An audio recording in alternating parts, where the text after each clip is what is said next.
સવારે જ્યારે આપણે જાગી જઈએ એ વખતે સૌ પ્રથમ આપણા ગળામાં જે તુલસીની કંઠી છે એ કંઠીના દર્શન કરવા જોઈએ.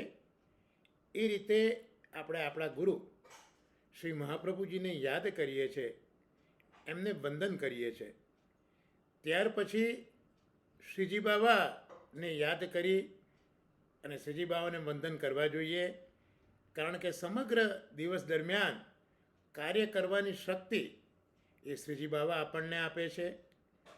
ત્યાર પછી આપણે ધરતી માતાને વંદન કરવા જોઈએ, કારણ કે આપણી માતા છે એના પર આપણે પગ લગાવવા જઈ રહ્યા છે. માટે ક્ષમા માગતા ધરતી માતાને આપણે વંદન કરવું જોઈએ. અને ત્યાર પછી ઘરના જેટલા સભ્યો છે એ બધા સભ્યોને આપણે બે હાથ જોડીને ભગવત સ્મરણ જય શ્રી કૃષ્ણ કરવા જોઈએ.